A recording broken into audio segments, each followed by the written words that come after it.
NUFC Matters shows for free a week. But if you want to support the channel, there are a few ways of doing it. Hit the like button on each live broadcast or video. This helps the channel grow.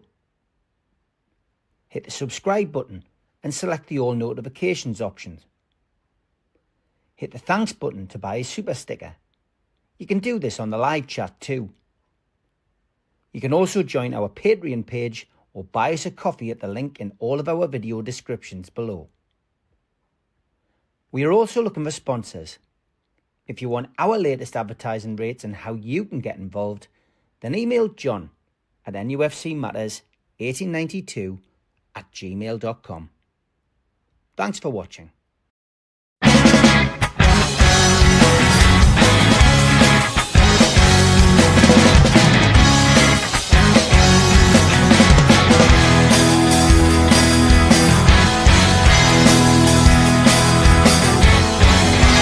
Question to taste with you, well, you've gone sour.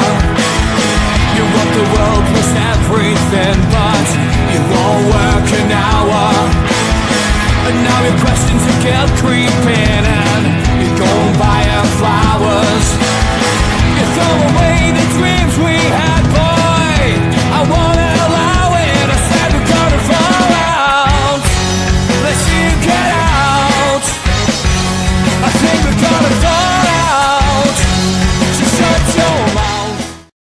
Good evening, welcome to NUFC Matters. It is the professionals, and welcome to Stu, welcome to Mitch, welcome to you watching. How are you, lads? Everything okay your end? Right off my feet. Yeah. Good. Well, that's what we like to hear. Excellent. In stuff. negotiations, as they say. In negotiations, very good. Let's hope Newcastle United are in negotiations with a new centre forward this week, or goal scorer, whatever you want to call it. We will keep an eye on the Manchester United game. Man U got off to a flying start. Still haven't scored though. So let's hope Fulham can nick one before half time. Just so I can text Melly later on about minding that gap. Anyway, let's go to Denise's question. Denise can't be in the chat tonight. She is socialising, but she did send us a nice email. And she said, I was watching Kieran Maguire on The Price of Football regarding selling academy players such as Villa having to sell Jacob Ramsey. Kieran quoted from a club big owner, quote, I came into this game to help make young people play better, and I'm now running a profit centre down at PSR. Kieran goes on to say there are potential ways to change at PSR, but no one will get past the 14 votes. In order to change the rules, you need 2 over 3 majority. How many clubs are going to vote to reduce their profits when it's their profits that they need to buy players? So although there are ways to change PSR, it's unlikely enough that clubs will vote to. Chelsea are brilliant at the player trade model. So my question is, if we are unlikely to change PSR, we need clever accountants at PIF. And PIF must have some of the best to be the company that they are. If we crack this, we would then become a red cartel club because we are buying into it rather than breaking it. Why do even the red cartel clubs realise they are manipulating them very selves?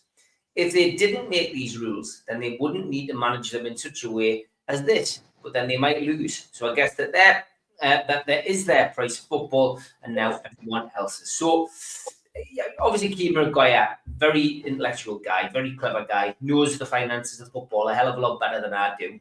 You guys have got a better understanding of all of this than me. But I mean, does Denise have a point, Mitch? Does she have a point in what you're saying here, that we're never going to get this changed because, you know, the cartel, if you like, will never vote against something that suits them?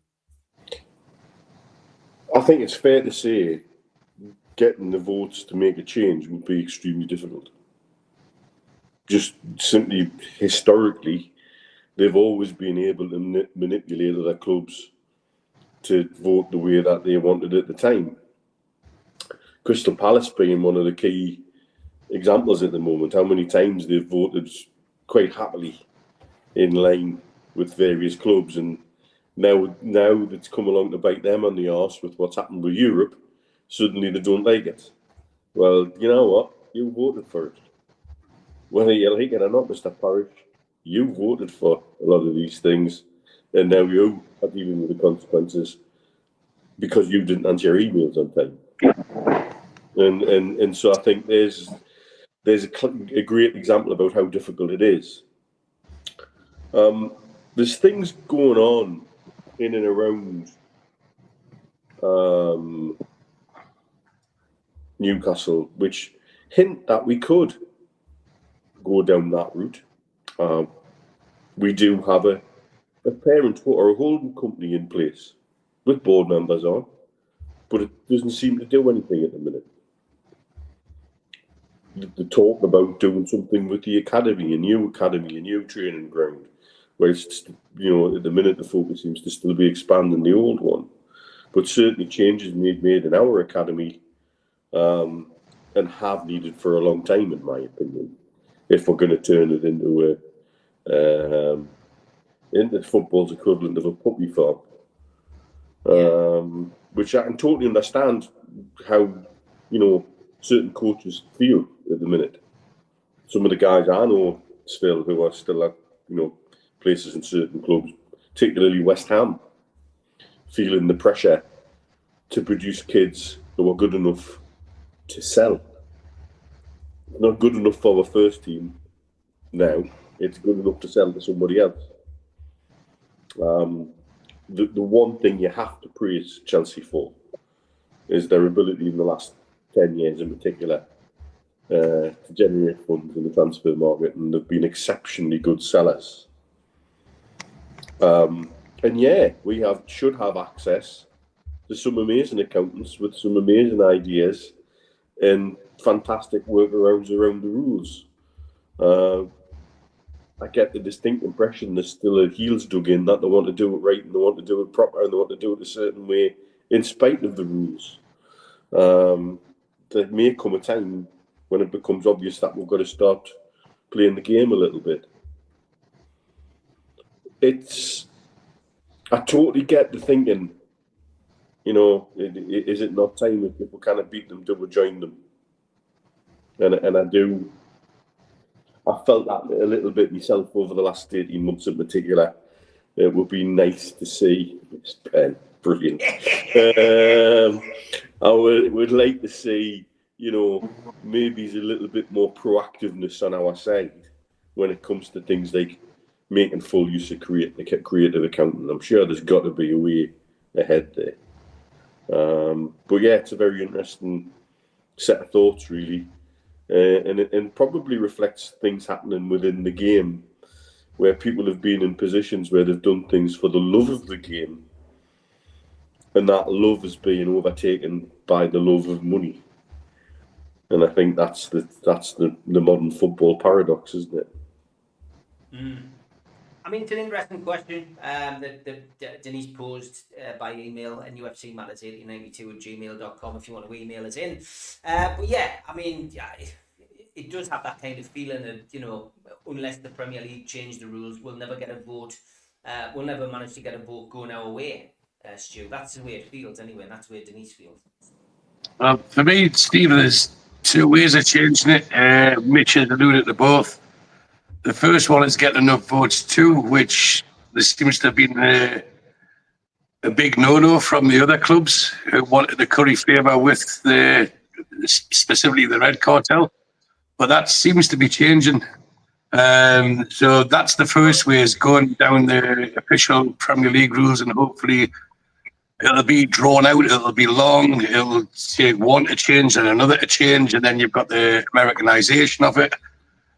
So that's the official way to go around it. The other way is what a lot of people would prefer to be done, and that's coaching horses through it. The way Manchester City did. And Mitch is absolutely correct. Of course, the PIF have lawyers that could find faults in everything and to paraphrase Michael Caine, blow the bloody doors off. And they could. But there seems to be a reluctance currently to do that. So sometimes when there's a waiting game, it depends in every walk of life. Sometimes you're better off biting your tongue and then going for it when you can. But we have to take a step back as fans. We want the success now. We've been started, we want it now, and we've got justifiable reasons. There's been many in the press over the last few years to say, look, you could do this, you could do that. I mean, you just got to speak to Keith Patterson, you know, and you know, he's adamant that the case would be won. but they play a bigger game, they play a longer game, and whatever they'll do, it'll be for their benefit long term, which in turn will be for our benefit. So that's the way it is. And if they believe they could get that 14 votes that's necessary, they would be going for it now. But at the moment, they would be lucky to get anywhere near half of it. So it is a waiting game, but it's interesting, as Mitch touched on Crystal Palace there. You've seen Man United, who have overspent again, and they're going to have to sell before next summer. And Villa, as we know, crippled with no matter how much they've sold recently, they're crippled with the PSR. It's going to get to a point where the Premier League itself will suffer. The product itself will suffer because people can't do it. And they can't spend what they want to spend. They're not able to compete. And then it just does become boring. You will have your top four. I know I mentioned last week, Steve, that I think it was nearly half the money spent this summer by the Premier League was spent by 4 clubs, certainly by 5. And that shows a disparity. That's especially when if you add up all the wealth of all the owners, our owners are 14 times richer than the rest of them put together.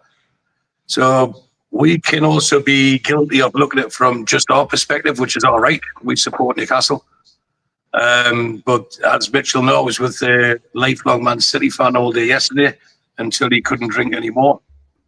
And he put on across some really good points about this Man City case, because from the outside looking in, we only see what's in the media. And he actually asked if he could come on the podcast in the future.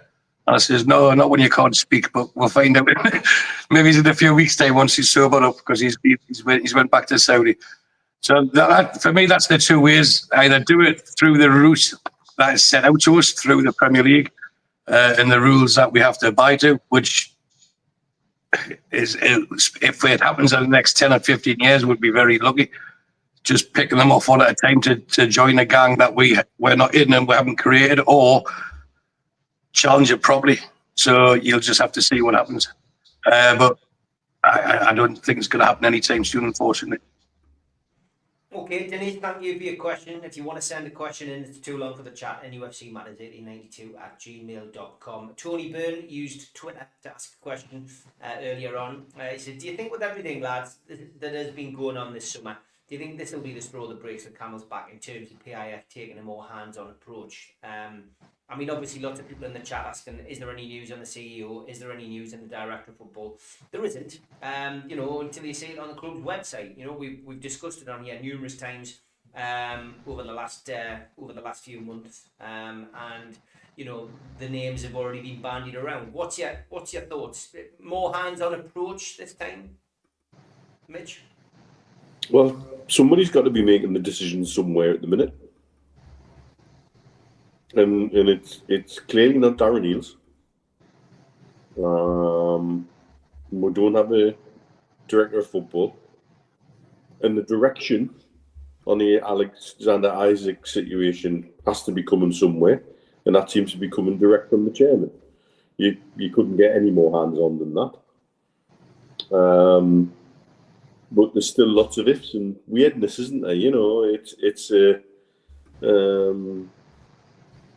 You're right in some respects. This,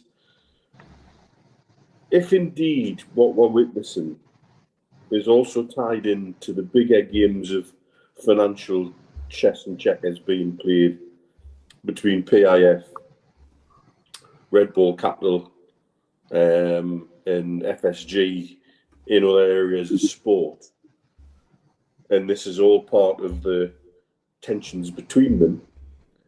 Well, the Americans have certainly pushed PIF out over this one. And it has become most definitely personal, you'd almost say. And I personally don't think that's a bad thing for the club. Paul, that's a really good point. We might learn a bit more at the draw, depending on who's there. Because there's certainly no direction. Are they just going to send Lee Marshall in a suit? Well, he went the last time, didn't he, with Darren Eales? But it's a very, very, very continually odd situation. And so yes, more hands-on sounds good to me. And I think, but if they are more hands-on, they also need to be a little bit more communicative. Because the lack of, and again, we've said this for weeks, part of the problem is the lack of communication and the voids that creates, and that fills usually not just with white noise, but with brown noise and a load of shite. And it makes it increasingly hard for us as supporters to filter that out. It makes it increasingly hard for us as supporters to not get dragged into it. And it makes it increasingly hard because there's no favourable voice or trusted voice coming in saying, well, hang on, just calm it down a little bit. I think we'd all benefit from a little bit of that. And so I think that all ties in with, well, yeah, if you're going to be a bit more hands-on, we need a little bit more from you in terms of communication too. People are saying my mic's quite quiet, so I've upped it. Sometimes StreamYard changed things, so I don't want to blast it out like my. I was going to say you were a bit quiet as well, Steve. Is it louder now? Yeah, it's better now. Yeah. That's good. Cheers, lads. Can I also say, yeah, Stu, before you start speaking, mate, it was good to see you with Smithy yesterday. People who don't know, he was a mutual friend of our pal Dave Cartman, who passed away not so long ago, and Smithy was the person behind the GoFundMe. So it was really nice to see you with him, mate. And the pictures you sent of that daft sod from Cartman had my bottom lip going at one point, you bugger. I was actually with Mr. Robert yesterday as well, so I shared the pictures with him as well, and he said to send his regards. So really nice. It was nice to see you both. Now he's in a very high position in Saudi at the moment. You wouldn't believe it. You definitely wouldn't believe it with some of the videos that you've seen. But he's got a high position within, I suppose, within the government. It's part of the development of Riyadh. And he'd been there 8 weeks solid, and then he had to take a couple of days off to sign head to Bahrain. And his messages before he was getting on the plane shaking like a wet dog, and said, I can't wait till the next time. So I haven't yet broken, but it was very close to it last night, I must say. And you heard the alcohol intake, Mitch, without bragging. He only drank half of what I did, and he was in this state. Oh dear. The question was from Tony, more hands-on. Do you think PIF will become more hands-on after the summer? I mean, they were forced into coming out to make this statement after Isak's statement this week. So, you know, from their perspective, they tend to do their business quite quietly and professionally. But they had to respond to what Alexander Isak said this week, Stu. Yeah, absolutely. They do go about the business quietly. They don't broadcast what they're doing. They just go and do it. That's the right way to do it. But I would say don't underestimate the role Eddie Howe's had in this summer, whether that be good or bad. I think what was thrust upon them, I think his say had a lot of sway, and that wasn't meant to rhyme, but it did. Simply because they would have come to him and said, look, Paul Mitchell's left. Shall we try and go through the process of appointing someone? And after what happened last summer, when Paul Mitchell come through near the end of the window, you would have went, no, we'll just have to deal with it. Now, I've repeatedly said, not just the PIF, but the wealthy Saudi businesses, and not just Saudi, people in the Middle East, the phrase I used last week was, you don't buy a dog and bark yourself. They'll get the structure in place. But through illness and then through someone leaving, that structure got broken. And I think the timing for me was quite significant, as if purposely. And it was like two fingers up to what went previously. I'm leaving you at the worst time, in the worst state I possibly can. Yeah, Eddie Howe, as we all know, is a workaholic, and he has the club at his best interest. And ultimately, the success of the club is the success of him. Is my volume loud? I thought it was. Right, give me a second, I'll turn my volume up. Is that better? Because I couldn't hear you. I put my volume up, that's what I did. So I think Eddie Howe's they put a huge amount of trust in him where he said, yeah, I'll do what I need to do. But Mitch hit the nail right on the head there. There's been this summer, there's been a devoid of communication, direction, and also structure. And to be a success, that's required. And I know it looks like we've been wandering around aimlessly. They have had a plan, but they haven't had the right people in to complete the roles. They've identified the targets, no problem, but they didn't have the people to close the deals off. Hopefully the volume is better now if someone could mention it. I had to put it read up because I could hardly hear Steve, so I thought it was my phone. You're on mute, Steve. We're not going to hear you now. No, I'm not. I was just doing it just to wind you up. Now you went really quiet.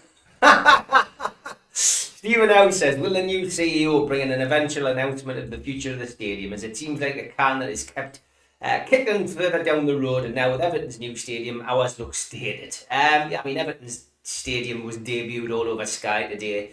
I mean, it looks all right. I'm looking forward to going there this season, Mitch. And I didn't fancy that self-serve kiosk, mind. That's got disaster written all over it. I mean, it's a funny little thing, like new stadiums, because obviously being from that generation that lived through terracing it like we did, and being used to the same old stadiums, we've seen a gradual increase of flat pack stadiums. The Riverside, the Stadium of Plate, and so on and so forth have been designed, and other grounds have decided to go the full Monty in the Premier League. Arsenal, for example, Spurs, but then other grounds like Liverpool have built on top of them because they can. So, I mean, again, it's hypothetical. We don't know the answer to this, but look, the club have done surveys, haven't they, Mitch, about the stadium, so we know that they're certainly looking at the prospect, but there's no answer to this. How long's a piece of string, I guess? And also, very much reliant on the cooperation of people like Newcastle City Council. And I've said, are you still speaking quietly purposely? Because I really can't hear you hardly, Mitch. Pardon? Well, Stu, you sound fine. Mitch sounds fine, and I sound fine now, apparently, according to everybody in the chat. So the most important thing is that the viewers can hear where you just need to wax your ears. Right, nay, brother. I had a shower last week, man. What's wrong with you? The council relies firstly on the cooperation of people like Newcastle City Council. I have every faith in the owners of Newcastle United. I have zero faith in Newcastle City Council. There will also be things like NDAs in place for many different sides of that. That will make it impossible for people to speak until certain points and certain places are reached. The other thing I would add, all the fanfare that Man United have had about their new circus tent ground, and all the cooperation they appeared to have had from Manchester City Council, has suddenly seen it all run aground. And they're struggling at the minute, and it seems to be something to do with what they want Man United to pay. And once again, Ratcliffe's coming out, having spent ridiculous amounts of money on players, rattling in his box saying, I can't afford that and I don't want to pay that. And so,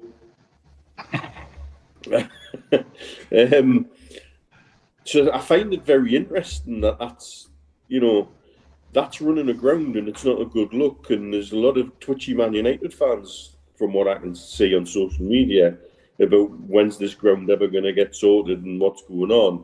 And they've gone from 100 mile an hour to stock still in no time. And that actually looks quite embarrassing.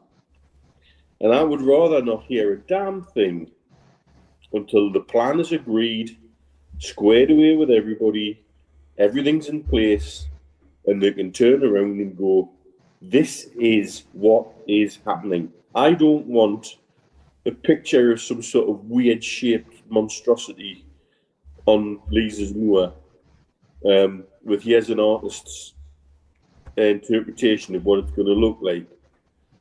I'd rather just say, here's what it is going to look like. here's the final renders of a design, and on you go. And when I see how long it took certain things to get to a certain place, and again, I think I've mentioned this before, and I don't think I'm breaking any confidences anymore because it's so bloody long ago. But one of the things that me and Steve Hasty ended up involved with was actually plans for a new ground for Durham, for the cricket club at the Riverside.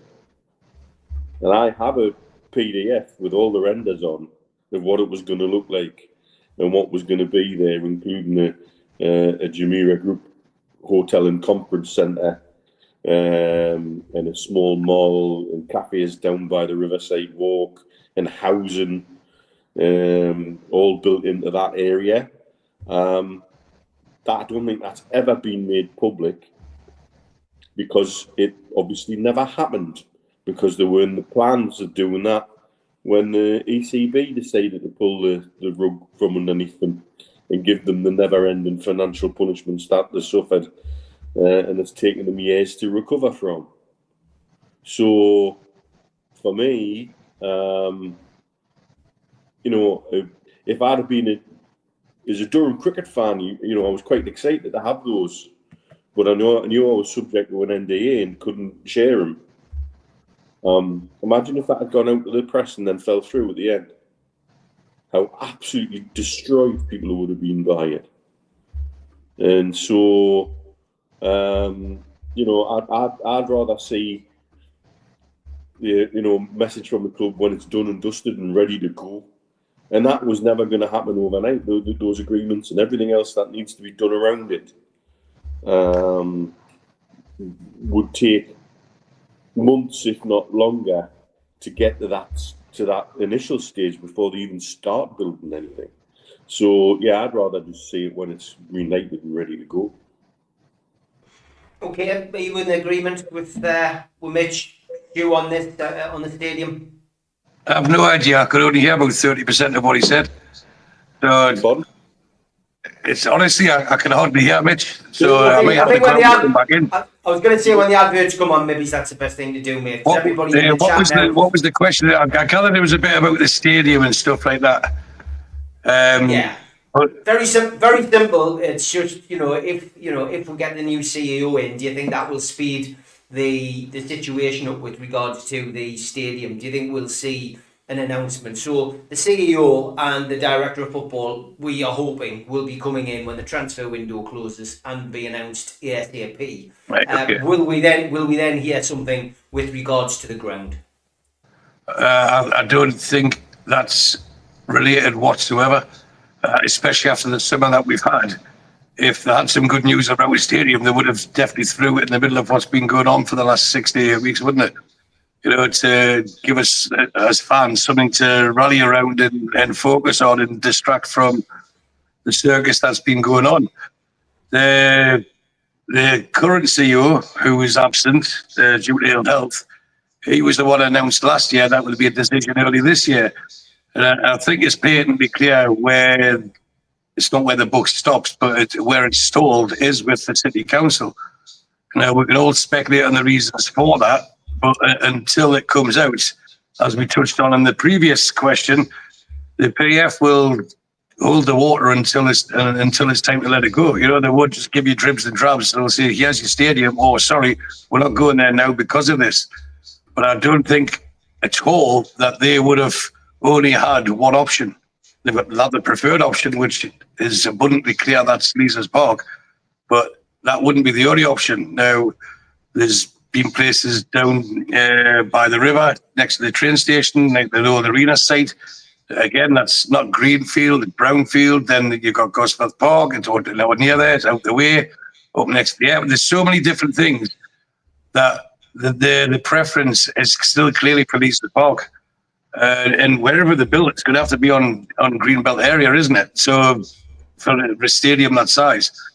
And for us, it's common sense. As close to the ground as possible, close to the city, so then the bars don't get affected as much. Everyone can get in. You've got the infrastructure, such as the metro system, the buses, everything heads into that one space. And for me, anywhere else would probably make it soulless. So it's it's not a case it's the only option, but it's certainly the preferred option. Why it's getting held back, we can only just guess. But that doesn't mean it's not going to happen, because I'm still a firm believer it will. But the question that you asked me, Steve, are they holding it back to let a new CEO announce it? As we've referenced plenty of times, and Mitch and myself was sitting next to the current CEO when Newcastle won their first trophy in Riyadh, and there's no way he would shy away from taking the spotlight and the credit for that if that was the opportunity. And I know he said tongue-in-cheek there regarding that's it, 100 days into the job and I've won my trophy, first trophy for Newcastle, job done. But there's a glint in his eye. We've seen the photograph with the trophies, etc., with lying in his bed, the stage photos. If he could announce the stadium, he would have announced the stadium. That baton's not going to get passed on to someone who's just come in and clearly done no work on it. The work's already been done. And for me, it doesn't suit the Saudi way of doing things. They'll give credit where it's due, and they wouldn't hold it back to someone else. It's like stage an announcement. This new CEO comes in, okay, you can announce that on your first day. Now, it might aspire to be the case due to the timing and with health and appointments, but if they could announce a new stadium, they would have done it by now. Yeah, I would agree. Okay, we've got plenty of questions coming in. It's the chairman there tomorrow night, says John, and will he sort the Isak situation out once and for all? Would he want to sell? I mean, look, we don't know what his diary is. I mean, all I will say, Mitch, is that he does tend to come into a game at the start of the season and tend to come to a game at the end. I tell you what, it would be interesting if he does fly in tomorrow and he's there. But it wouldn't surprise me if he's there because that's the game that he likes to go to. First game of the season, doesn't he? Yeah, he likes to go to first and last. Yeah, it's the kind of game you would normally, you'd think he would turn up at. I think it would make a statement. The press are now finally listening to the statement as of today, saying the chairman says he's not for sale, he's not for sale. Yeah, so Luke went around with that today, didn't he? So I think there's a lot of reasons why he could be. And I think it would definitely be a marker. I think we have to remember the bigger things at play as well. And so it certainly wouldn't surprise us.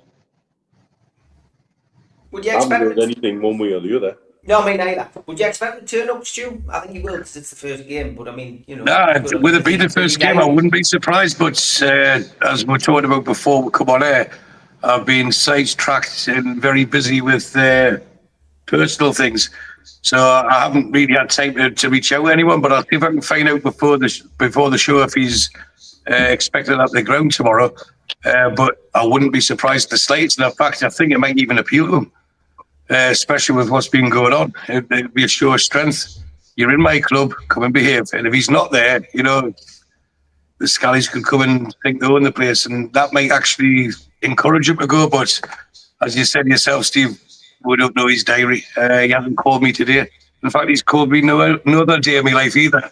So, but I'll see if I can find out from people within the club in the next, however we've got hour or so, if they're expecting them, because you always know when someone important's coming, isn't it? It's like the joke that the Queen used to think the whole country smelled of fresh paint, didn't it?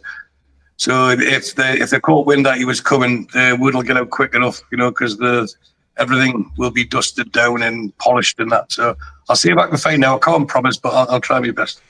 I wouldn't be surprised. I hope they're polishing the ground up and sorting some of the areas out. Some of the people who've got the 10-year deal will be expecting some major refurbishments in the ground this year. So we'll see what happens tomorrow. Alan says, Stu, call me a doubting Thomas. Alan, you're a doubting Thomas. But until I see the building work getting done, I won't believe it'll ever happen. It's called Newcastle City Council. Listen, Alan, if Newcastle City Council are doing it and employing the same people are getting to do Northumberland Street, if the stadium gets announced, it'll be another 30 years before it gets finished. Steve, I'll tell you what I do know before I call Alan the doubting Thomas. Alan, you doubting Thomas, is that it was expected to be done earlier this year. There was contracts given out, tenders asked to be bid and to be bid for and stuff like that. So there was an expectation that it was going to be announced earlier this year. there was companies chosen to do certain parts of the job. Yet that's stalled because it's not their decision. If it was up the club to go and building it, it's not their land. And we all know, I think you call them NIMBYs, Steve, that they'll find a reason. There's a rare hedgehog that crosses there once every lunar moon or something like that, and that must be protected. There's many reasons why, and they have to do not due diligence, the other, but they have to be seen to be doing the right thing. But it's like if you're going for a job interview and your mate's the guy doing the job, you know you've got the job, but they have to go through the process of interviewing at least 3 people to show they haven't given you the job. I still think that the announcement will be done. Will it be but there could also have been the difference in size. What size stadium was it going to be? But I get what Alan's saying, to be fair to him, because seeing is believing. And until it's announced and people start seeing the work getting done, there'll always be this skepticism from it. But it will get done. It's just I can't decide when. It's not my decision. Hedgehogs in a lunar moon sounds like the idea for a poem for me, the Murray. There you go. I'll see what I've come up with, the Murray. Do the professionals think we will sign 2 centre forwards this week? George Bainbridge. Good question. Mitch. The party line seems to be we're signing 1, and it's a replacement for Callum Wilson. That seems to be the party line. Now, I have heard one rumour that's been bouncing around in the last 24 hours is that there's 2 medical slots booked for next week. I have heard that myself from a usually credible source. At the same time, though, around about this part of the transfer window, we regularly have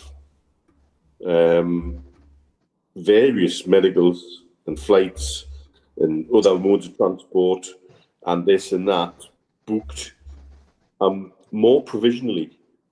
Little slots that say, well, we might sign somebody here, so we need to have a slot ready and we need to have a team ready just in case. And so you can read far, far too much into it. You can look and say, God, if we had a list of stuff we were aware of that had been booked and then cancelled at the last minute, it would probably be almost as long as the list of players we've been linked with over time.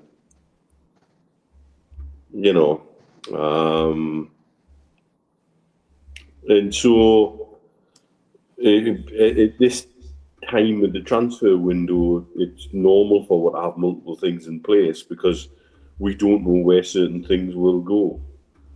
But the party line seems to be we're only interested in signing 1 striker, but that might be a little bit of smoke and mirrors. We might, if the rumour that we're talking about letting Asula go on loan somewhere, we would then need 2. Wouldn't you think? Interesting turn. It depends on how all of that unfolds. That's the thing. So I think you can read too much into it. But I think it's fair to say we will still be active right up to the end of the window. Yeah. Okay. Do you think we'll sign 2 centre forwards? Sorry, I was laughing. I wasn't laughing at what you were saying, Mitch. I received a message during your bit speech there from someone who shall remain nameless. Was it the same? But it's known to all 3 of us. Before as well, yes. Yeah. Oh, dare you, Mitch? Was it the same message I've just received as well? Don't think so. But you were all aware this person that just said it'll only be 1 striker if you tie in the previous. I'll read it. It'll only be 1 striker if you tie in the previous question, because if we get loads, if we get Lisa's Park announced this week, there's loads of rats. Isak will feel at home and will stay. So that's what was said to us. That's why I started laughing. So regarding the 2 strikers, I mean, you could be flippant and say we haven't been able to sign 1, but I think you both have been pretty consistent in believing that Isak will stay past this window. And why should we be forced to get 2 hurried through just take what we can just to appease Liverpool, because that's ultimately what it would be. Because we can sell Isak at any time. There's another 5-6 windows left of his contract. We can sell him any time. And again, the seeds are depreciating value, but then so would his salary be. And it's quite clear that his motives is money driven. And that's how I read his announcement that was made through his Instagram that he doesn't have control of, but I'm sure he would have approved it anyway. That they never said I was. It never said I was promised a transfer. He said promises were broken, and that's what we talked about last week, where he had previously been told a contract would happen. Paul Mitchell's come in and said, "You've got 4 years left. We'll discuss it at the end of the season." Eddie Howe said in one of his press conferences leading up to the season finishing, not only do we have to recruit, we need to reward the ones who are here and give them the money that they're worth, the contracts that they're worth. And that ties in with what Isak's saying. He's had a chat with Eddie Howe. It all fits in if you take a step back, take the emotions out and look at it. It was quite clear to me that Isak says, "Well, where's my contract? I've done my bit." And then when Paul Mitchell's went, who does he ask? There's no one to ask. And then one thing happens, another thing happens, and then guess what? There's no one to get his money, and Liverpool have through the back channels of, okay, I'll do that. You're going to give me the we want. It's not ambition. Well, I'm sure we'll talk about him at some stage in the future. But will we get 2 strikers? I'd be happy to get one. And if we've got Wisa to add to, he's capable. In fact, he excites me. I think I mentioned last week it'd be like a Denver Bar signing or something like that. Someone who can come in, knows the league, and literally hit the ground running.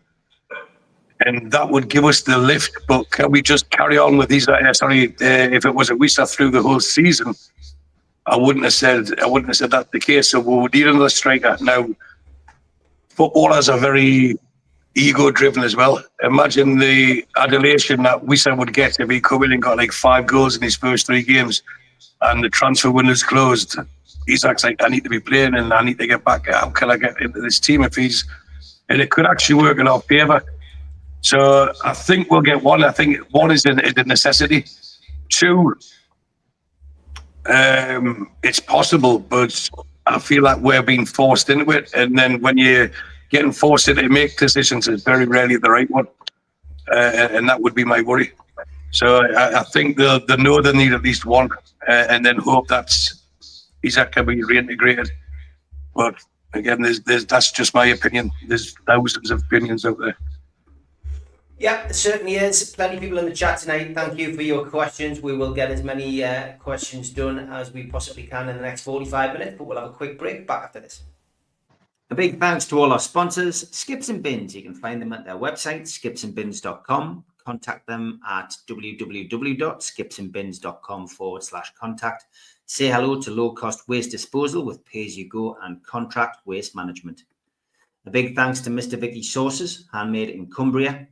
You can find them at their website, mrvickies.co.uk, email info@mrvickies.co.uk, or telephone 01768 210 102. Thanks to our fanzine sponsor, United Group Travel. There are no strangers on our tours, just friends you haven't met yet. 2 crew driver and courier, local family company, 3-star plus quality hotels and no interchanges. Hot and cold snacks and drinks available on the coach, all excursions included. Their website, unitedgrouptravel.com, email beverly.ugtl@gmail.com, telephone 01670 632 460 or 0791 666 4174. Just £30 per person deposit. Thanks to Media Arts for all the help with the technical side of things. And if you like listening to us as a podcast, you can go to Sports Social Podcast Network or to iTunes, Spotify, or other podcast providers. If you want to support the show, then hit the subscribe button. It's free. We do 7 shows a week. Hit the little thumb up under the video, which is the like button, or click share to share to your social media. You can also join the channel on YouTube by hitting the join button for as little as $1.99 a month. If you want to become an NUFC Matters member, you can go to nufcmatterspodcast.co.uk. It's a £25 one-off fee. You get your pen, you get your badge, a key ring, you get your beer mat and your fridge magnet and your membership card, nufcmatterspodcast.co.uk for that. And we have an event early next year, 13th of February 2026, an evening with Beardsley, Waddle and Gascoigne takes place at the Tyne Theatre and Opera House. To buy your tickets for that event, go to the box office 0191 243 1171 or Tyne Theatre and Opera House.uk. Don't forget the Newcastle United fanzine, NUFC Matters. It's the only fanzine that's available covering Newcastle United. 4 issues for £25. That includes your postage, and all proceeds go to Age UK North Tyneside. Well, it's on sale now. Your subscription, all you need to do is click the link, which I've just stuck in the chat, and send your 25 quid over, and we will send those throughout the season. So fantastic. And I've just had a message from Melly Barnes, so I presume Manchester United have probably scored after I sent him a picture of a ball in somebody's garden, saying that I'd seen the penalty. I wish he wouldn't use his phone, but that's what I'm going to criticise him for. Why isn't he watching the match instead of videoing stupid things at the match? He's supposed to be a proper football supporter. Anyway, Man United are winning 1-0. Let's get to the questions that you've sent in. We do get a lot of repetition, so I will try and pick questions out that we maybe don't often cover on here. This is a good one. Noel Langford says, how do you do, lad? Do you think Ramsdale will be Newcastle United's number 1 before the end of the season? It's a good question. Healthy competition and a really good question.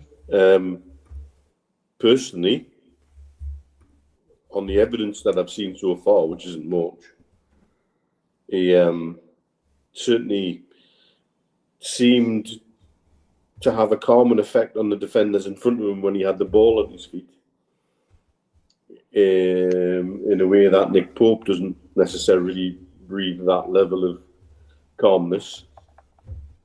And having seen Trafford's howl as yesterday for City, it feels like we've dodged something there, possibly.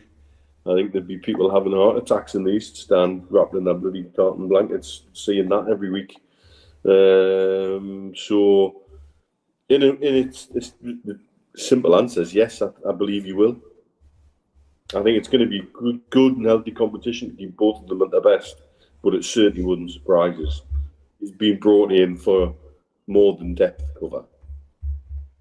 And I think once he gets the number 1 spot, it'll be difficult to take it off him. Stu, do you think Ramsdale will be the number 1 by the end of the season? Yes. I've stated before, why would you spend 4 million, which equates to £80,000 a week, on someone to sit on the bench and not have a play? But what it's done is, for me, it's give Pope genuine competition, because I think he always knew he was going to be the number 1. And yeah, I'll see what Mitch is saying. If Ramsdale comes in, he'll stay there. But it'll be, if you look at the mistake yesterday, that's why I had a wry smile, because I was watching it with the Man City game. Imagine that was Pope that did that yesterday. Oh, man, so Ramsdale potentially, but there's no rush, and that's a good thing. We know what we get with Pope, and when he's focused, he is one of the best shot stoppers in the league. Is he ever going to get better with using his feet, which will help the way that we want to play? Probably not. And that's why I think eventually Ramsdale will replace him, and providing he's then got the gloves, he'll know that Pope's ready to take over him, and that's where the competition comes in. So as a club, we'll benefit from it, but I don't think they would have spent that money not to give Ramsdale the position eventually. Yeah, it'll be interesting to see whether he gets an opportunity in the Carabao Cup, or obviously the Champions League on the horizon. Well, plenty of games for both keepers to feature anyway. Big thank you to everybody watching tonight. 1,400 watching live. For those of you who are watching on Twitter, please jump over to NUFC Matters. Search NUFC Matters on YouTube and hit the subscribe button. We do 7 shows a week. And just incidentally, I will be on tomorrow afternoon, be on 1 o'clock. doing a live. So if anybody is around, that is the time to tune in tomorrow. Because obviously I'll be going to the match, so I won't be able to do one at tea time. Fans Forum back Tuesday, 6 o'clock. Wednesday night to be confirmed. Thursday night, Supermac and Gibbo. So be aware. What's going on? Melly Barnes. Because now he's sending voice messages. I'm not listening to that now. Steve says, lads, you were better qualified than me, but I can't help think the PIF underestimated what they got into with NUFC. I'm hoping that whilst they were taken by surprise, they'll learn the lesson quickly. Do you think they underestimated it, Mitch, when they came in about what could happen, what would happen? Don't know. I don't know. I think a lot of that would depend on how things are fed back to them and what feedback they're getting from the people they put in place in the club to run it. And so I think the one thing everybody seems to underestimate with Newcastle United, and that seems to be from players to football executives to club owners, is it's not until I think you're really in it that you appreciate that trisomy, the club, city, community that works in a very particular way with Newcastle United. When you buy Newcastle United, you buy the literal heart of the city. And people talk about, special relationships and how unique it is, but there is something different within that. And, we've seen it with involvements with the trust and things like that. And I think you genuinely have to be in it to get it. There's few people come in fully understanding what they're getting themselves into. I think one of the rarities of that was Rafa. I think that's why he was so good at the political side of things. He always has been, and he especially was at Newcastle United, because he knew from day one what he was walking through the door into, in a way that somebody like Ruud Gullit never did. And never wanted to. So can we say that the owners were ready for that? Probably not. As much as they could have been briefed by Amanda and Maydad, perhaps. But I think even then, I don't think that people in Saudi Arabia could be fully aware of what they were buying. But I think as time goes on, I'm quite sure they come to appreciate that. And there's got to be a lot more positives in there for them out of that. They certainly should be smart enough to work that out. Do you think the situation, has taken them by surprise, Stu? PIF came in, I guess the support, they knew there was support was half the reason that, Amanda, one of the things Amanda was constantly going on about, but, the potential, etc.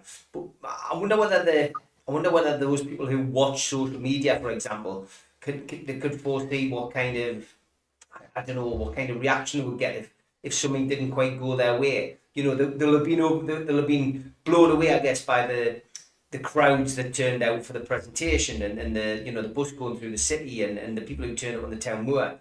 But, equally, I wonder what they think about those people who think they can run a football club from their bedrooms, or, do you know what I mean? There's lots of things you maybe don't think of when you take a football club over, despite being, as intelligent and as great at business as these people are. Well, hopefully Mitch is going out and come back in, because he sounded like that cover from Sky. All I could hear was him talking, then silence, then talking, then silence. Like, stop. Well, there's no issues across the board for me. I can hear both. It must be my phone. It must be the Wi-Fi here. So it must be something to do with you guys. But I don't know what that when is. the original question was posed, I was glad to see that the people in the chat knew the answers, and I wrote two names down there: Noel Langford and Terry Thomas. You guys know more than I do. You had consultations prior to the takeover. These people come in with their eyes wide open. And yes, there's an emotional factor. We've talked many times before about the chairman's face and his eyes and bewilderment when he went into St. James the first game against Tottenham and he caught the bug. But they knew the potential on a financial basis of growth, and that's what excites them. But they've got not just the excitement of being a fan, they've got the excitement of the financial growth, the potential of this club. So what they couldn't have expected, or maybe they should have, but what they didn't expect was on what was sold to them for them to commit to us was that 1 month later, the rules would change. Because I'm sure they had plans to get bigger than what we currently are, quicker. And they have the funds to do it. We all know that. Yet, when they changed, they've still bit the tongue. To this date, they've still bit the tongue. Right? That's what we've got. We'll go again.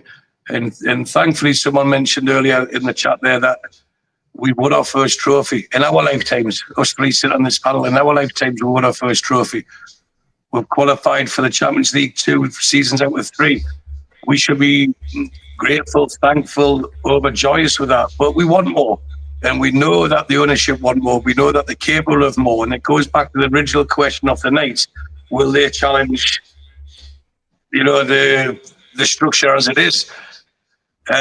So I don't think they've been caught with the pants down, for want of a better phrase. But the swift change of rules has.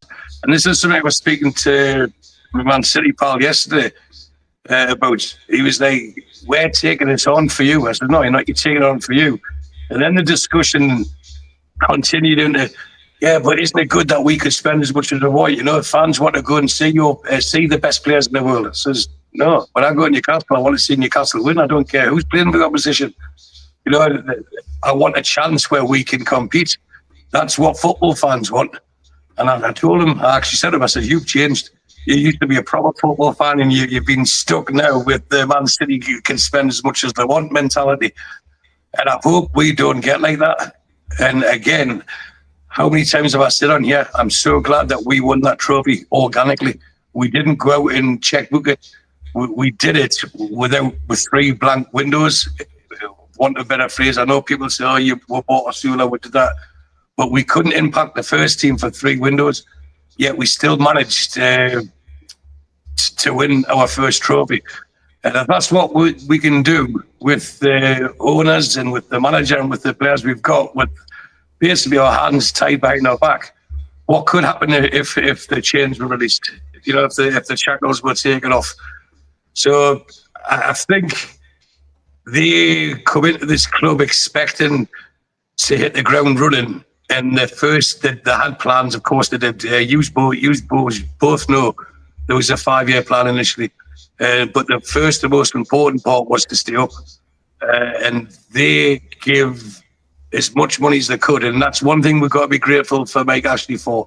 They could spend what they needed to in that window to attract who they needed to, but with the astuteness of Eddie Howe, they went for the right players, the ones like Dan Burn and Matt Targett, Bruno, the players who were willing to roll the sleeves up, Trippier, willing to roll the sleeves up and say, right, this is where we are now. But I want to be part of this journey now. I can see where it's going to end up. And if you remember, Bruno got laughed at when he says, I'll be playing in the Champions League for this club when he signed. We were second bottom and he got laughed at. And then within 18 months, we were qualified for it. So this is where we are now. So long way of answering the question. I don't think they went into this with their eyes closed, but the way things have changed, the way things have transpired and changed was brought in against them. I think that's made, for me, I think it's made them more resolute to succeed, which can only be good for us. Mark Todd mentions about Target. Has he gone to Borough? I mean, there was rumours of him going to Borough, but I don't think it's been finalised yet. I'm sure that there'll be an announcement over the course of the next day or two. But there was other clubs interested as well. But Borough seemed to be the particular destination. So if he does go on loan, good luck to him. I'm sure he'll do really well. I did mention it on the North East Football Show on Saturday. But I think that's great. Gary says, lads, do you think there is anything in the fact that Michael Edwards is back at LFC and the dirty games have started? He was named in the City Hackgate VVD, Virgil van Dijk, tapping, and Stoke Academy player tapping. I mean, I guess there's no smoke without fire. I don't know enough about it. I'm not sure if you do, Mitch. Careful. Allegations. It's 1-1, by the way. Get in, Fulham. Come on. I'm just going to message Melly. That gives you time to think, Mitch, because what you were about to say could have been libelous. Yeah, probably. I think what Steve says is right. It's there's no smoke without fire, and there's still something in that whole timeline that is sort of put together regarding Alexander Isak that doesn't make any sense to me. And the only thing that makes it make sense was there was an illegal approach that he thought was then going to be turned into something and nailed on, and didn't expect the pushback from Newcastle United that happened. Even down to this latest, I did speak to the manager at the end of the season, which Eddie has confirmed, but nobody's actually confirmed what about. Money. And even if the conversation was, "Hi Eddie, I'd like to leave." "No, Alex, you can't." There's the conversation. Yes, I did have a conversation with Alexander Isak, and that was the conversation. So people, unfortunately, again, it's been left so open that people are really able to run with it. And, of course, make statements that then make our fans worry and get concerned because of the vacuum. There's just odd things in that timeline. How on earth can you go to Austria pre-season training and all the videos, that doesn't look like an unhappy Alexander Isak? How can you be involved in every single Adidas photo shoot and video shoot for kit launch, for umpty million different types of things that will launch, and then all of a sudden he's sent back home, not sent to Glasgow? What on earth unravelled in what seemingly looks like a matter of days? It all stinks. Maybe someone took his egg crest sandwich or his packed lunch on the bus and he got the hook for it. These things happen. Or maybe somebody put, I don't know, some deep heat on the inside of his pants while he was in the shower, It just doesn't line up well for me. Doesn't line up at all. And the statements on his social media, which we know is not run by him, it's run by one of his advisors, is a rubbish statement. I thought Shaka Hislop's take on it on American television yesterday was fantastic. By the way, if you haven't seen it, it's worth digging out Shaka losing his shit over Alexander Isak, because it's done in a very way. And I think that's why the media's turning around. There's people who are respected in football, like Shaka, are coming out and saying, "Hey, no." In a nutshell, what he says is, yes, go on strike, yes, down tools, but don't, after 6 weeks, release a statement on your social media that makes it look like you're trying to claim some sort of moral high ground, because you can't do that. You've got to own what you've been doing, if that's what you've been doing, but don't claim a moral high ground or some sort of sense of injustice out of it. This is, you've initiated this, you've done this, own it. And yeah, he lost it in a way that I thought was very forceful and elegant, but not ridiculously angry. Even Shearer's take on it, where he lost his shit with the stupid question from the Liverpool fan, trying to liken it to Trent. And when he, when he said on his podcast with Lineker, I didn't see this in him. I sat down with him a few months ago, and I thought he would be a manager's dream. And I didn't see this in him at all.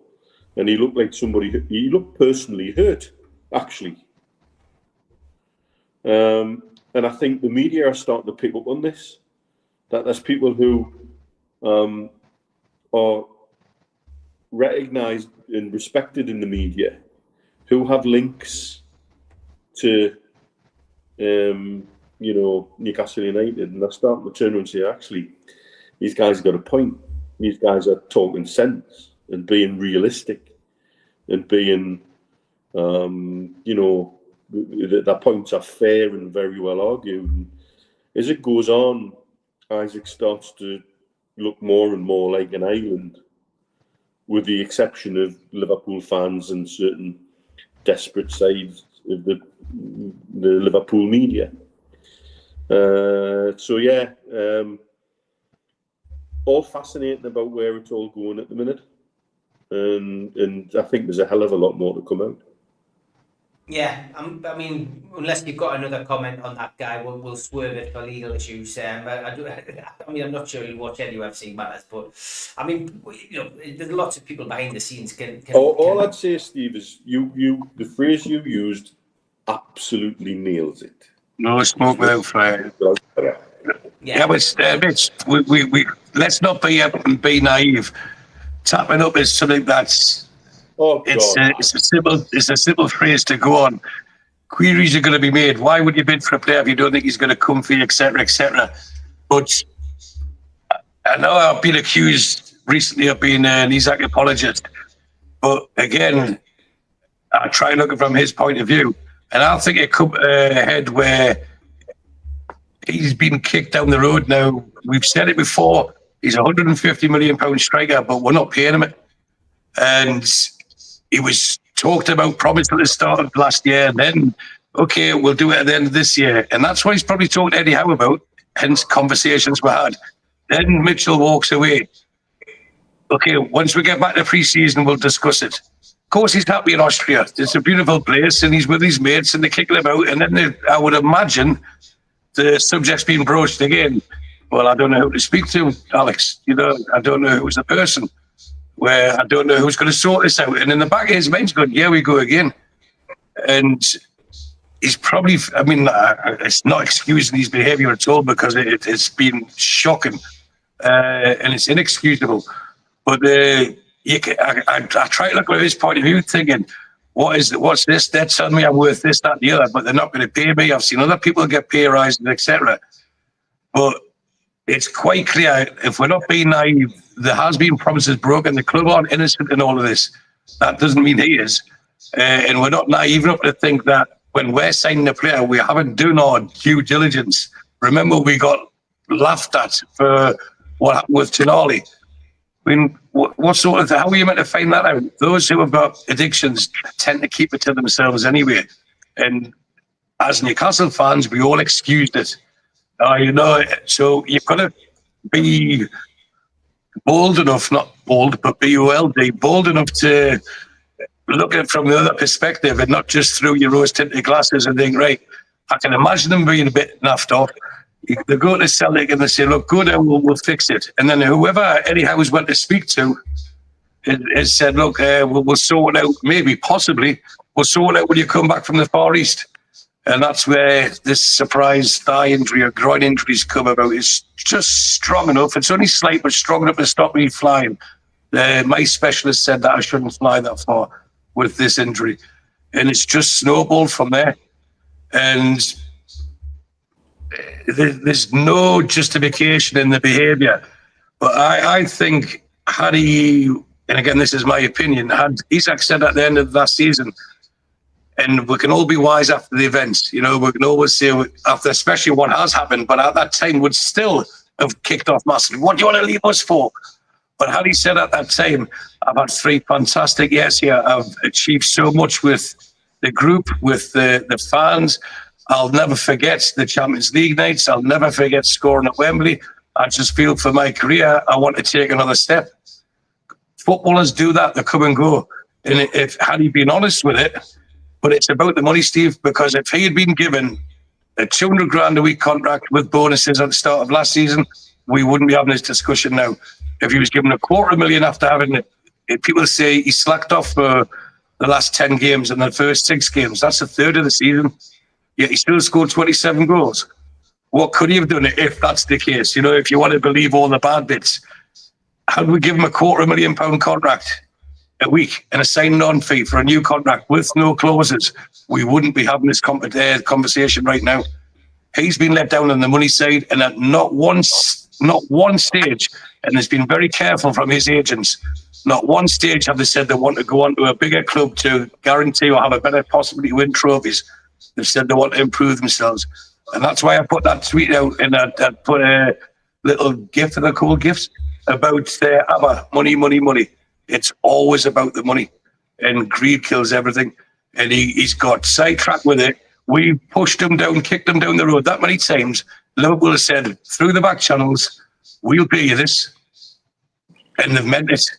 It's been put to his agent, and we're talking about his agent's need for the money and desire for the money and how he's actually his prize asset. But they have put the money on the table.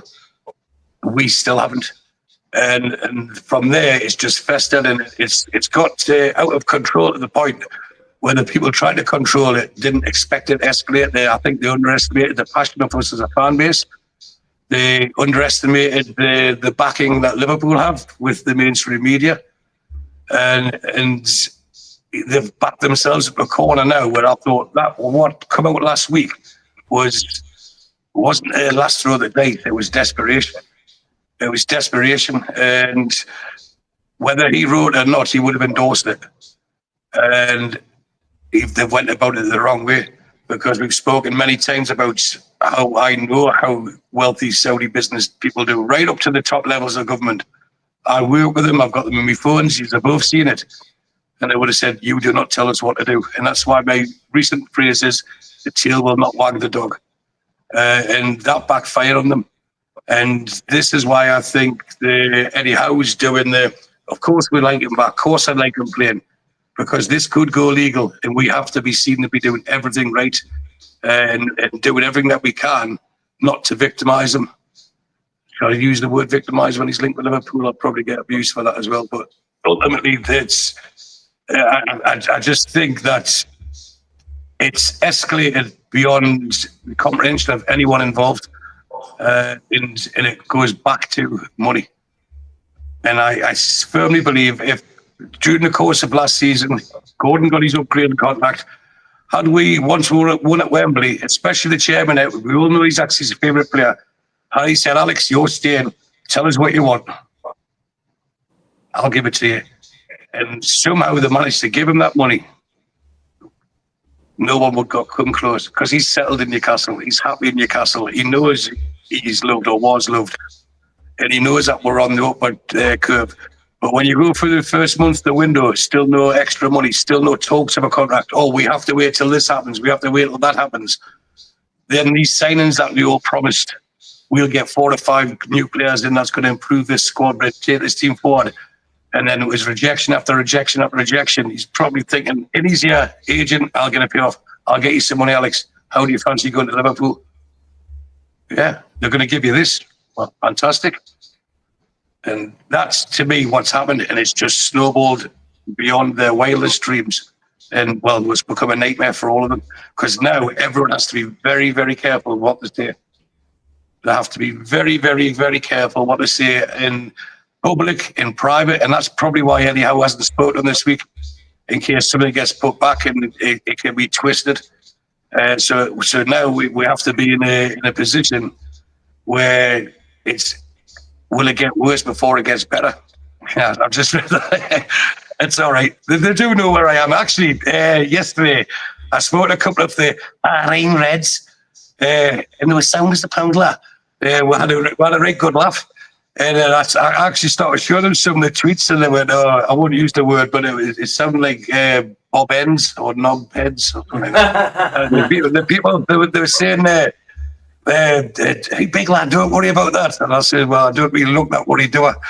So I explained what had happened, and they were actually apologising on behalf of the Liverpool, supposed Liverpool fans from whichever part of the world that were making the big threats behind their false accounts, etc. But that never worried us, and in fact, anything, it made us laugh. But you guys knew about it. I was laughing about it, wasn't I? I was sharing some of the supposed abuse I was getting. I think I'll get over yourselves, man. I mean, it takes us into this Paul Walton question. He says, I've just watched the COP TV channel for a few minutes, and they're saying it's us Geordies that have created the toxic rivalry between us and them. What do the lads think? I mean, there isn't a toxic rivalry. I've got lots of mates who are Liverpool fans. There's been Liverpool fans in the chat for the last few weeks, because obviously they're interested. They're football fans. They want to see their best. They want to see the best players go to their club. It's the two sets of fans who've been dragged into this by the individuals. You know what I mean? By Isak, his agent, and that's it really. And there isn't a toxic rivalry, Mitch, is there? No, but I think we're right to call out duplicity. We're right to call out the difference in standards.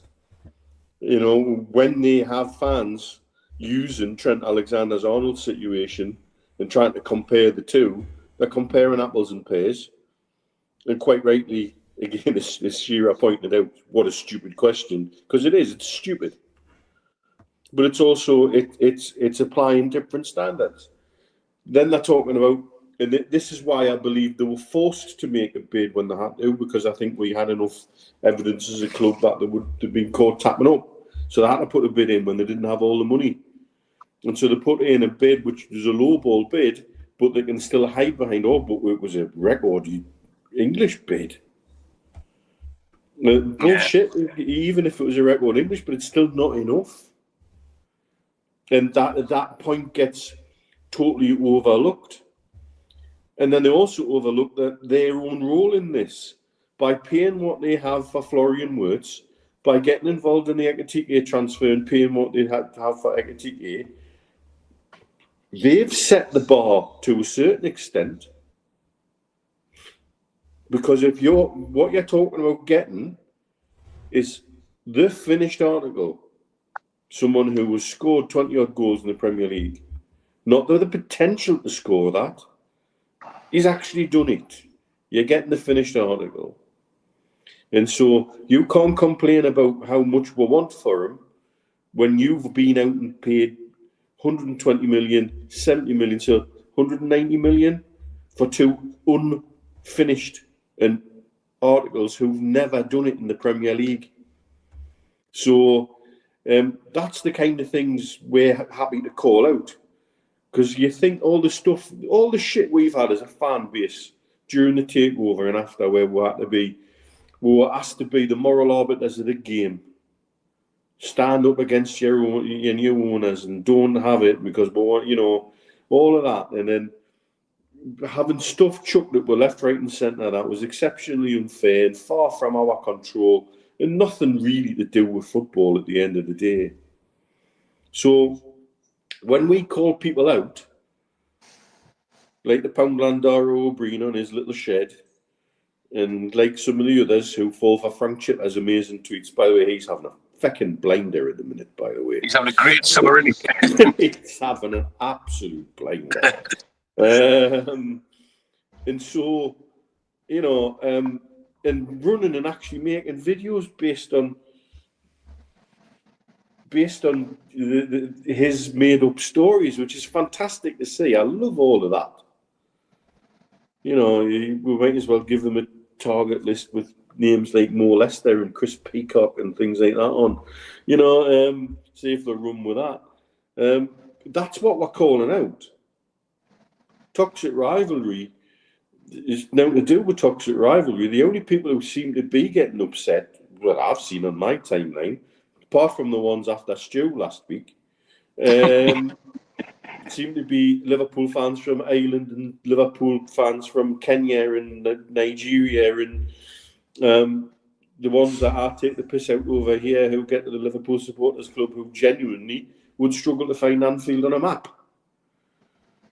End up in Enfield. Yeah. End up in Enfield. Yeah, exactly. So it's that kind of thing that we're calling out.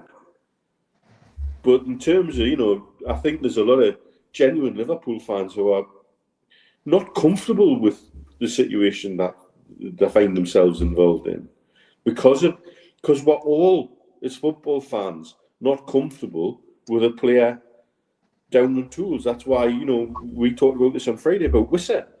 Am I comfortable that he's trying to do the same to his club? God no. I think if you want to look at how to behave as a professional, look at Easy going to Arsenal, and look at how he's behaved. He was off to Spurs, then all of a sudden he's off to his boyhood club, and he was going to play for them in the European game on Thursday night, and got pulled at the last minute because that Arsenal weren't happy about it. And you know what? If you look at his then subsequent statement leaving, that is how you handle yourself and you behave when you're going through a situation with a transfer that you want to happen. That is how you act. You act like a professional. You give your club, who's paying your wages, everything you can until it gets to the point where the deal is done or it's so close to done that the new club has a bit of a say in whether you maybe run the risk of playing on a Thursday evening or not. And there's his statement released. That's how you release a statement on social media. And that's how you behave towards the fans who've come and watched you for years and who supported you taking that club to that first trophy and all of that. That's how you behave as a professional footballer. And Alexander Isak needs to hang his head in shame because that's how you behave. Okay, final word to you. I'd be embarrassed, Steve. I'll just be brief here. Yeah. I'll just be brief with it. It's because I've said probably once a month for the last 5 years, there's a big sibling between sales and sports and psychology. It's emotional and stuff like that. And when I'm interviewing people or managing people, I use many coined phrases, and one of them is, it's not how you enter the company, it's how you leave it. You can come in promising everything you want, and this sounds great. I'll be at work on time every day, and I'll be presentable. I'll have a shower every day, and I'll try my best every day. You say that on the way in. On the way out, do you want to be that person like, oh, it's a shame he's gone, we miss him, or do you want to be good riddance? And it's how you leave, because you never know when things can turn around and bite in the backside. What's the stop? I mean, this is just hypothetical. Let's not go too crazy. He eventually gets his move to Liverpool, and then 2 years down the line, Eddie Howe becomes a Liverpool manager because he's the best thing that Liverpool could appoint. Well, that'll be awkward, wouldn't it? So, you've got to be true to yourself and be as professional as you possibly can. And yes, admit, I'd like to leave. I've done as much as I can with no bad feelings, no malice. And these are the reasons why. And we all know it was money. But to kick up the fuss he's done, and we spoke about it during the week, that photograph of him standing in the Hornets when he scored in the cup final, that was iconic. And it's been spoiled now, hasn't it? Not the fact that we won the cup, but he would have always been.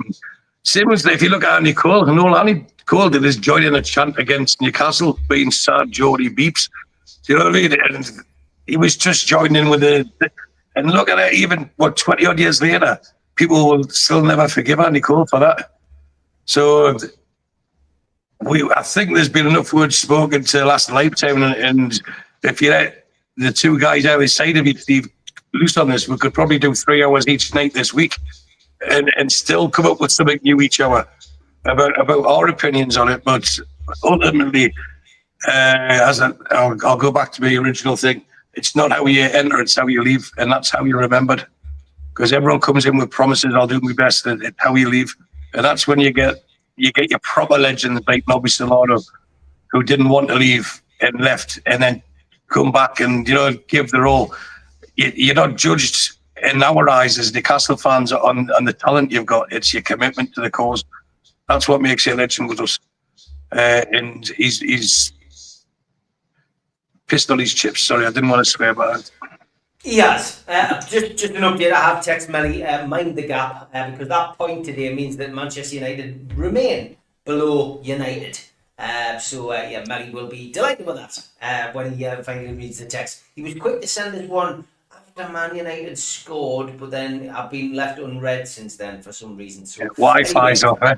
Wi-Fi must be off. Anyway, give us your prediction for the game tomorrow. I mean, you always take 3-1, Stu. I predict a riot. Get the guys and Chiefs on. What is your prediction for tomorrow night's game? Mine or Mitch's? We know Mitch's, so we finish off with you, mate. Right, I'll tell you what, I believe our starting 11 is as good as theirs. Our squad isn't, but we're only into the second game of the season, and we proved our starting 11 is equal, if not better than theirs, on March the 16th this year. And I know we're hamstrung with the PSRs, etc. But now already Liverpool are getting their excuses in. Oh, we don't fancy it there. We've got no right back. You've got no right back. We've got no centre forward because of you lot. You know, so what would you rather be missing from your team? I just want them to feel the noise, the pure passion that'll come out of those stands. We'll feel it through the TVs over here. They'll hear it around the world. And don't forget, ignore the Isak thing. And then if I could make one plea to Newcastle fans, do what you did last week. Support the team through the 90 minutes. Then vent their anger at the end of it. This is about supporting those ones who are proud to put that shirt over their head and go and run their asses off for 90 minutes, 90 plus minutes. Depends what the score is. If Liverpool haven't scored, it may be 110 minutes. But go and do as much as they can and go and support those ones who want to do it for us. And remember, we're better than them. We've proved that. And also remember, after they won the league, they laid down for Chelsea. So Chelsea could get 3 points against them, which did eventually push us out the top four. That was the cartel stick together. They should have beat Chelsea. Chelsea were going through a bit of a dodgy spell. They stopped to let Chelsea win. And that could have cost us. So we go there tomorrow with many crosses to correct and go there and prove that I don't think there's a speech that needs done from Eddie Howe. It'll just be look each one of them in the eye and say, go and do your best because you're going to get all the support you need. You've got the game plan. Go and do as much as you can. And as long as they do themselves proud, whether they get 5-0, 6-0 or win, that we want to make that as hostile as possible in the nicest ways. And I mean that we're not, yes, we'll boo with every touch, but we don't start booing the Jota thing. If there's a minute's applause in the 20th minute, remember, someone lost 2 sons. People lost their husbands. Clap for that minute. Be respectful because that's what we are. But after that, never mind this, you'll never walk alone. We'll be singing our songs. And yes, of course, I backed 3-1 and I corrected Joe and the Amigos when he said it was 22. I showed him early bird again, catches the worm. I got 28-1 for it. But I think we'll win 1-0. And I think Tonali will score. And he'll stick the ball up his jumper because his wife's going to give birth or just become pregnant. Thumb in the mouth and all that. And let's be celebrating how good our team is. This is not, as I said, like 20, 30 games in where we haven't been able to rotate to the depth that they've got. We're in a position where you might have done actually. So we're in a position where if we use everything in our favour, and Eddie Howe's a master at this, we've seen it on that documentary about Man United after they beat us in the cup final. They want a fast game. Let's give them a fast game. These guys are going to come here, and I tell you now, the proper Liverpool fans I was speaking to, as in face-to-face, not the ones hiding behind the accounts, they'd snap our hands off now at a draw tomorrow. Because on their quest to win the league, this is one of their toughest journeys. And I talked about last week about Sunderland fans getting their best result of the season after one game. Well, look what happened to them yesterday. Maybe I was proven right. This won't be our best result of the season, but it'll be the springboard to many more good results. And it could just be the thing that makes Alexander Isak think, I really have balls up here. We go out and win. I'll do another year here. How do I get back in? That could be a call to Eddie Howe on Tuesday morning. How do I get back with you guys? But let's not make it about him. Let's make it about 3 points at home And a siege mentality, it's a guarantee. And as long as it's controlled, I honestly believe we could blow them off the park in the first half with our intensity. But 3-1 would be fantastic due to the amount of money I've got on it. But I think we'll win 1-0, and I want Tonali to get it. Great stuff, great show, great questions, everybody. Thank you very much for tuning in. Thanks to the moderators, as always, great job. Back tomorrow, make it about 12:30 in the afternoon, 1 o'clock. It'll be around about then. I'll do a live Q&A. Tuesday night will be the return of, let me just confirm this, because return of the Mac. I met him once. It's going to be, bear with us, because I've got to get this right. Talk of the Tune, 6 o'clock.